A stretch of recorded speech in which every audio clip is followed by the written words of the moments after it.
presentation. And so we will share a copy of this recording after today's event so that you can revisit any of the information that was shared or maybe share it with somebody that didn't participate today. So with that, welcome to the Arizona Department of Revenue team. Lisa and Audrey, take it away. And team, take Hi, it away. awesome. Thank you. So, I want to say a great, huge thank you to Cindy, Maggie, and the rest of the team at the Registrar of Contractors. We are really excited to be here. We appreciate the opportunity to come and speak to contractors because we know that construction contracting and TPT it's a very complicated area, and so we want to basically give a high level overview for the Yeah, contractors question went today, and then to provide some resources printed where off a you can. vision and it went to the old one. I'm Oh, sorry, where we can point you to resources where you can get more information. And so um, I'm the research and policy administrator over the TPT section, and with me is Audrey McGee, Maria Leva, and Luisa Valenzuela, as Cindy mentioned, and we'll all be taking part in this presentation. So let me share my screen with you.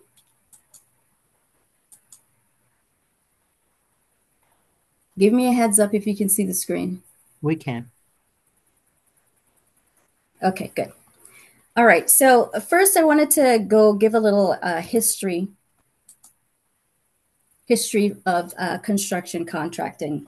So prior to 2015, there was just one way to report and tax construction contracting.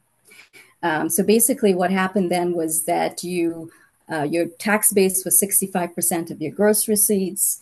Once you found your tax base, you multiplied it by the tax rate, and there you got the tax. However, the governor at the time, I think it was Jan Brewer in 2015, wanted to create a simpler process for the smaller contractors. And so she put together a TPT task force and tasked them with the responsibility of coming up with something a little bit more simpler for the smaller contractors.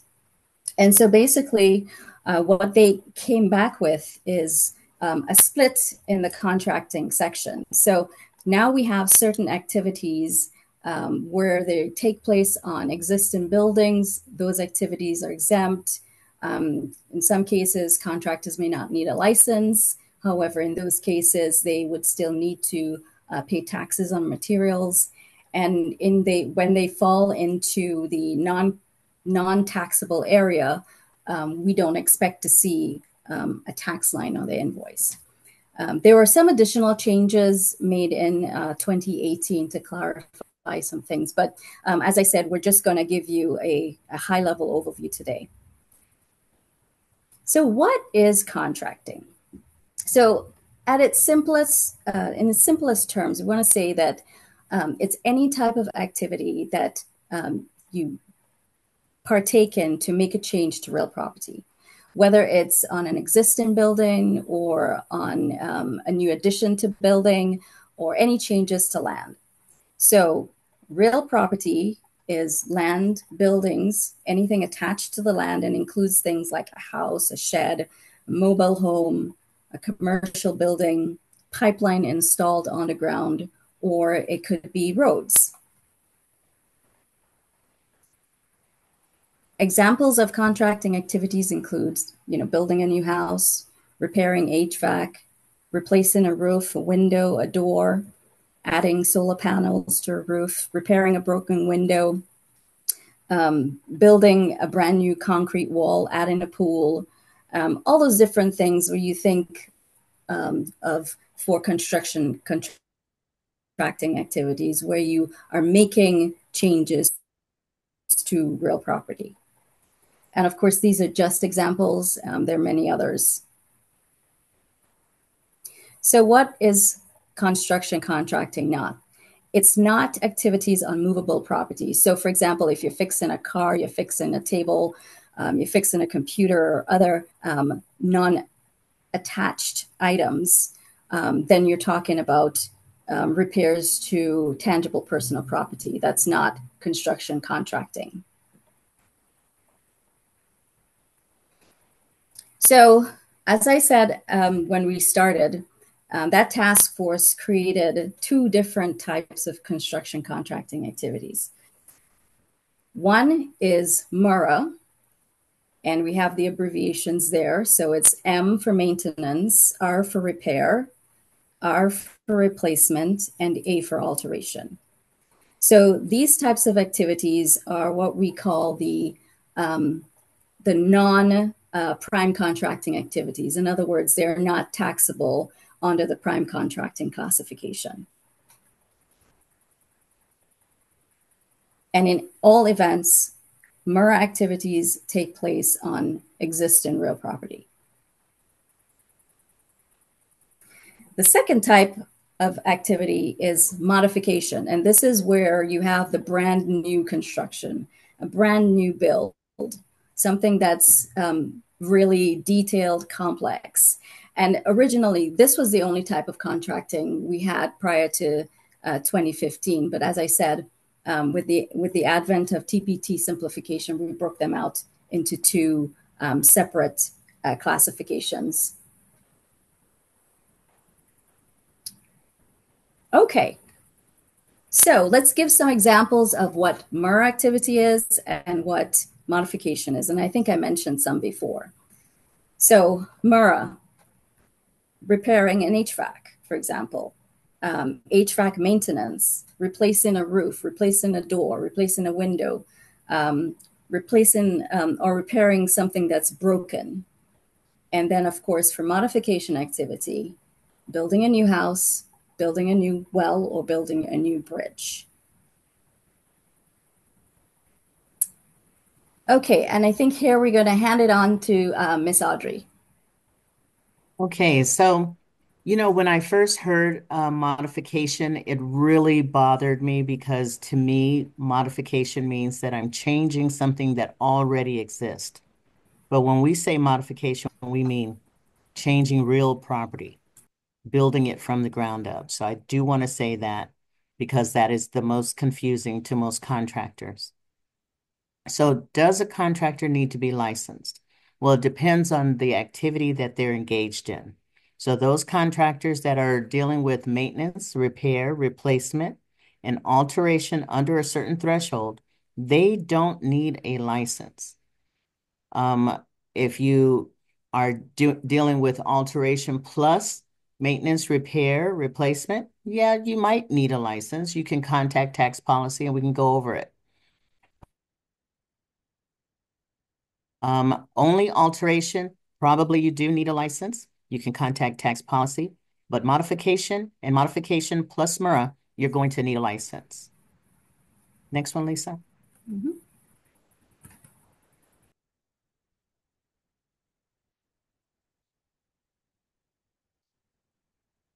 So a MURA contractor has two options. Number one, he can get a license. He can buy all of his materials tax-free and then report the retail equivalent on the cost of the materials that remain in the project. Okay, so if you want to keep your license, you'll have to report your gross receipts because that's what we require. If you're going to be licensed in Arizona, you report true gross receipts, which is everything you receive from your customer. We're not talking about what's taxable or not at that time. Then you're going to deduct out the MURA projects because they're not taxable. You're going to deduct them out. You're going to use deduction code 500, and that tells us that you are a contractor working on a MURA project that's not taxable. And if you're going to do that, you have to also report the retail equivalent if you purchase them tax-free. You have that opportunity to purchase them tax-free because you have a license. If you purchase your materials tax-free, you'll give the vendor a Form 5000. He will then allow you to buy your materials tax-free. And when you use them on a MURA project, you're going to report the cost of the materials, source them to the location of the project, and then your business code is going to be 315, no deductions. because what you're doing is reporting the cost of the materials directly to the state instead of paying the tax on the materials at the time of purchase. There's no taxes on labor for the MURA project. The TPT return has to be filed on a regular cadence based on your filing frequency assigned when you obtained your license. And again, if you don't file the return, penalties will be assessed. That's why we encourage you not to have a license if you are truly conducting MURA activities. The next one, Lisa. This is your option 2. Don't get a license. Just pay the retail equivalent to on the pay the tax on the materials when you're purchasing them. And you have to be able to demonstrate that you've paid those taxes. So you want to keep those records. If a MURA contractor if he does not have a license, they must pay the retail TPT on materials used when they are purchased. You don't have the opportunity to buy your materials tax-free because you don't have a license. Some vendors will allow you to purchase your materials tax-free without a license. We don't encourage that. They have to have some documentation on why they allowed someone to purchase something tax-free, but we encourage you to follow the rules. You're a MURA contractor. Don't get a license if you want to avoid dealing with the state. You're allowed to do that. Buy your materials, pay tax to the vendor, and you don't owe any tax to the state. Next one, Lisa. What happens if a subcontractor works on a modification project, but he doesn't have a TPT license? Remember, on a modification project, a brand new build, you're allowed to purchase your materials tax-free. In fact, we want you to.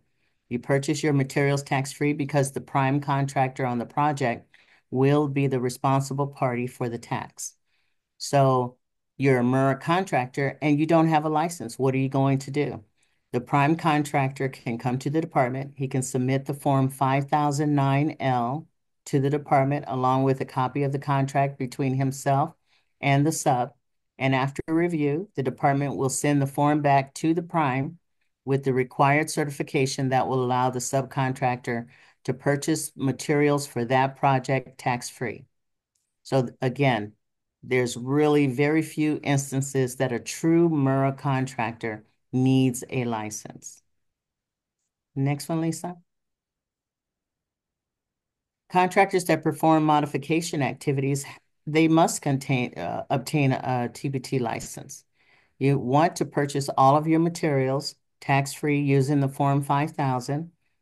The contractor will report the gross income from all modification projects using Business Code 015. With that, we know he's a contractor. Then he's going to take his statutory deductions and then finally a standard deduction of 35%, utilizing deduction code 502. And that prime contractor will report and pay taxes. There's no specific deduction for labor. Labor is taxable in the business class construction contracting. You get a 35% reduction from gross receipts. And sometimes people say that that's the deduction for labor. We don't say that because the entire job can be labor. Like if I'm building my own house, I go and I buy my materials, and then I call in the contractor to build the house. All he's giving me is his labor, right? But the labor is taxable. He gets a 35% reduction from gross receipts. Next one. The prime contractor will give a form 5005 to the sub. That indicates that the prime contractor is responsible for the taxes on the project, whether it's MURA or a modification. The form also tells the subcontractor the scope of the project. Only the prime contractor can determine the scope of the project. So the prime using this form will designate the project as MURA or modification. If the subcontractor is licensed, they will report their gross receipts on the project. They have a form 5000. They're going to report their gross receipts and deduct them using deduction code 550. That tells us that you are a contractor working as a subcontractor on this project, and your income is not subject to tax. As long as you receive the Form 5005, it is not subject to tax. And I can't stress that enough because sometimes you're working for ABC Construction, and ABC Construction is under contract to build. In that case, you're a true subcontractor. But on the next job, you could be working for ABC Construction as well, but you don't know that ABC Construction is the owner. So you're working directly for the owner now. Now you're a prime contractor.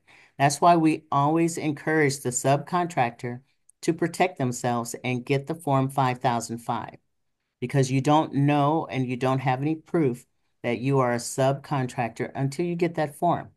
Your contract may give that indication, but the Form 5005 will force that information upon both you and the prime. You both have to understand who's playing what role in that project. The next one, Lisa. This is bonding. This is for Louisa. Well, actually, Audrey, I'm the one that's going to be talking in the Oh, first two slides, so okay. I'll start us off. So again, everybody, I'm Maria Leyva. I'm the licensing administrator for the Department of Revenue.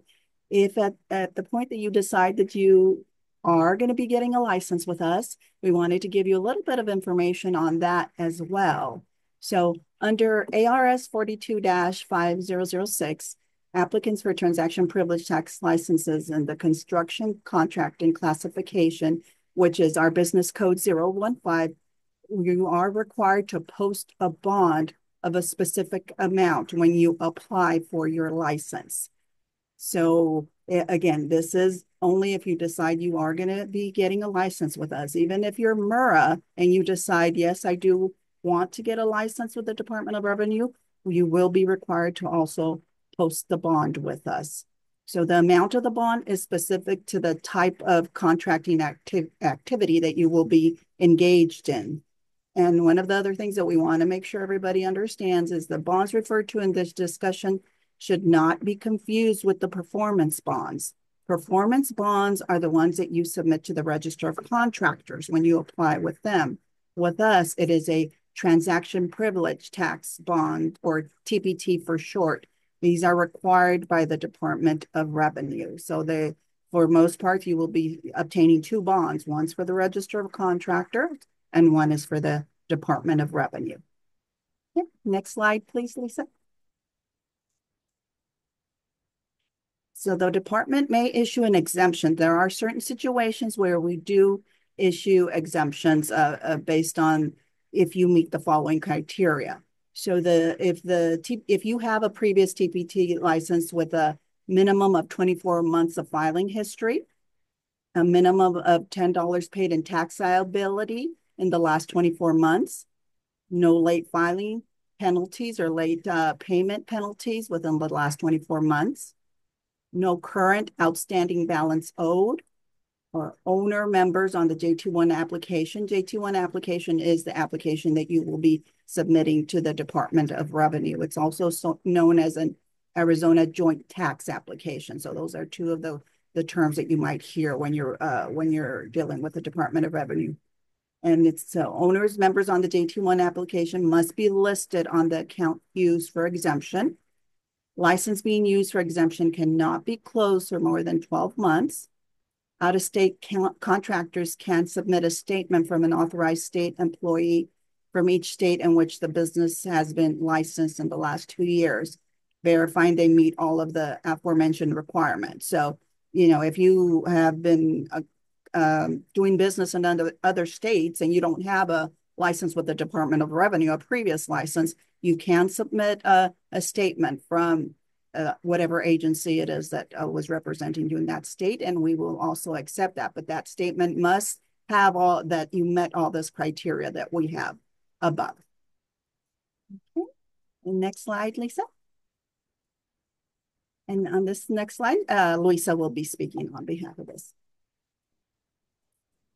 Thank you, Ms. Maria. So my name is Luisa Valenzuela. I am the licensing specialist for the Department of Revenue, the agent who handles all of the construction contracting general questions that you may have, and also the licensing applications, and also any bond questions. I'm actually going to go back a slide, Lisa. Maria did already explain this slide. Let's see. So, who may post a taxpayer bond? So, certain new TPT license applicants who will engage in contracting activities. So, any type of construction contractor who may have the business code of 015 may need to post the bond. Also, any construction contracts that are valued at $50,000 or more may require a bond. And anyone who is delinquent in paying Arizona taxes or may have a history of delinquencies with the Department of Revenue may also require to post a bond. Um, the what amounts of bond must a new applicant post? So again, the taxpayer bonds that we do require depend on the bonding performance that you will be doing. Excuse me, the construction contracting performance that you will be doing. So our bonds can range from 2,000, 7,000, 17,000, 22,000, and 102,000. So minor work usually is $2,000. Anything more than, just your regular electrical heating, cooling may require more. So anything like engineering will require that higher bond amount of 102,000. Next slide, please. And next one. There we go. So with a bonding process, so applicants who complete the JT1 application can post a original hard copy of the surety bond. So this you can purchase the surety bond through any surety bonding company of your choice. We do require the original hard copy though, so just keep that in mind. A cash bond, certificate of deposit, or a letter of good standing, and also the payment that would go along with the application. Um, the applicants, they can go ahead and either come into any of our three offices down below, which is our downtown Phoenix office, Mesa, or the Tucson office. Our Mesa office is closed on Fridays, so just keep that in mind. Please do not show up on a Friday because there won't be anyone there.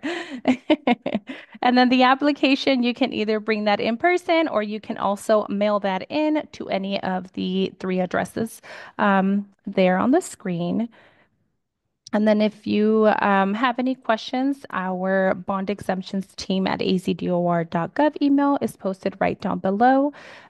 And then also just keep in mind the applications, they do have a specific bond requirement, so they cannot be done on aztaxes.gov.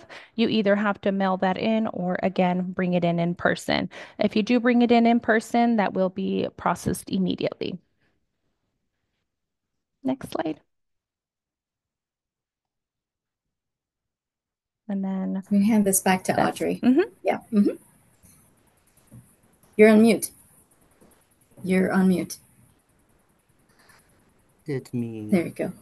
Anyway. You can find information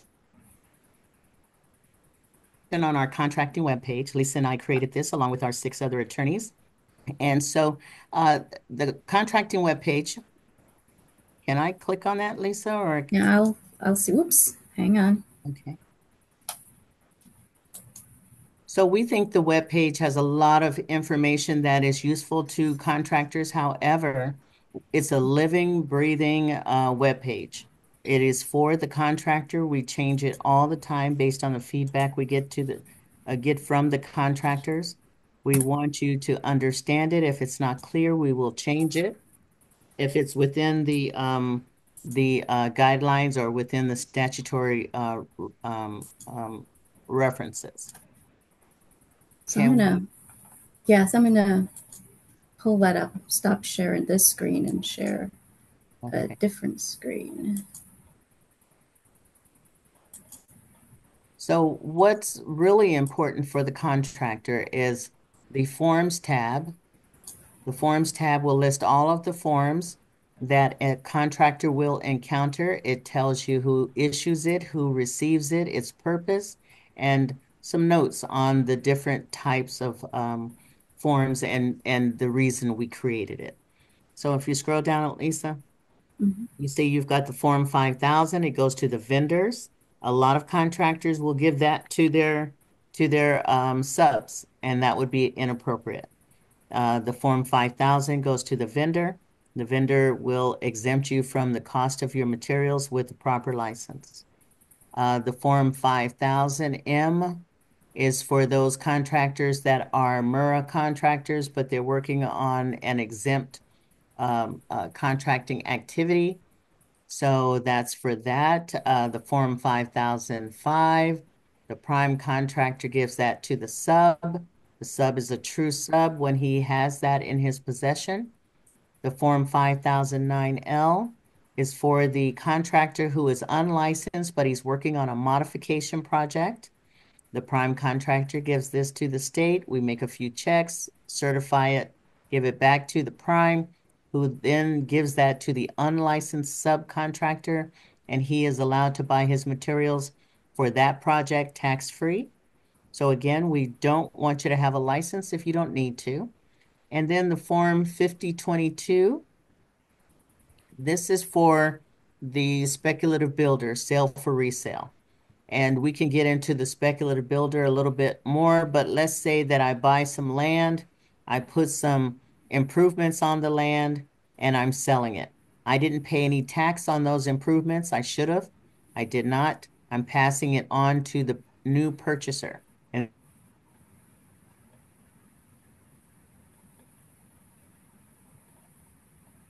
they are expected to pay that I did and any improvements of the 5022. And we can get into the spec builder later. It's a little bit more complicated than this section will allow. Can you hear me? It says my Yeah. internet connection is unstable. Anyway, then we also have the Form 5088. This is for the MURA situation. This is when I am a prime contractor on the project. I am to tell the subs what kind of project it is, but I'm not taking personal responsibility for it. So my job is just to tell them every man for himself. Everyone on this job has to prove to the state or be able to prove to the state that they've paid tax on their materials. You don't have to prove it to me, the prime. You're just making sure that you understand the scope of the project as MURA. You're expected to pay tax on your materials and be able to demonstrate that to the state if they ask. So those are just some of the forms. If we go back up to the gray tabs, Lisa. We also talk about MURA and we talk about modification. Those are the most important areas for you. Again, if you are a MURA contractor, we used to say that this is the trades because most of the trades will work on a building that already exists. Your electrician, your HVAC, your roofer. You don't need a license with the Department of Revenue. You pay tax on your materials and be able to demonstrate that. And I can't stress that enough. Be able to demonstrate that to the state should we ask. And then you don't need a license. But if you choose to have a license, you can buy all of your materials tax-free. And when you use them on a MURA project, you will report the retail equivalent directly to the state using your license, but you also have to report the MURA job. Even though it's not taxable, it's reportable. So again, it's a lot of trouble to keep a license, but you can if you like. Then we have the modification tab. The modification tab is guidance to those contractors that are working on a brand new build, a building from the ground up, or alteration over the threshold. Now it's going to be considered modification. This is where you take your standard statutory deductions, and then you also get a 35% reduction from gross. So we give you guidelines on that. And then Lisa, if you can click on the contracting examples. When you're ready to file, we have different filing examples for you. So we have the MURA unlicensed contractor. We're telling you what to do. A TPT licensed contractor reporting MURA. and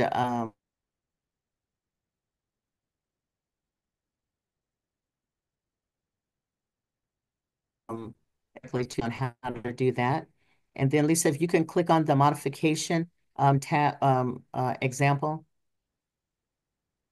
The modification example is one of the most frequently used areas of this website because it tells you how to file, what are your common deductions. We give you deduction codes as well. And then we also tell you how to compute the tax. We want you to factor it out. And then take that as a deduction. Most taxpayers cheat themselves here. They do not take a deduction for tax, but your gross receipts should include tax. So you get a deduction for that. And then finally, you get the 35% reduction from gross. So this walks you through how to file, gives you your deduction codes. And so usually when we have questions on that, we just refer the taxpayers to this web page and this tab. So again, we are a tax policy. You can always contact us with any questions. But because we're a transaction privilege tax state, we always need you to be very granular with us on your business activity. We are taxing the business owner here in Arizona.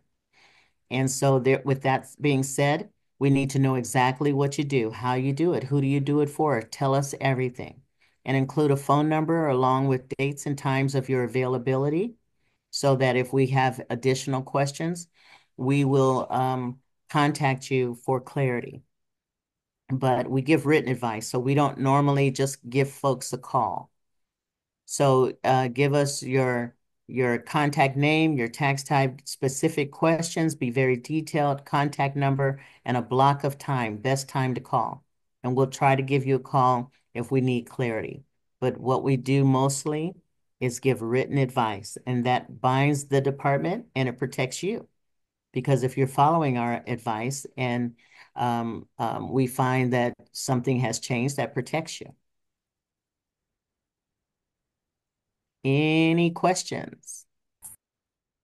Are we at the end of our presentation? Yes, we are. Ladies, thank you so much. What a great presentation. So much good information. We do just have a few minutes for any questions. Does anybody on the Zoom have any questions for the DOR team?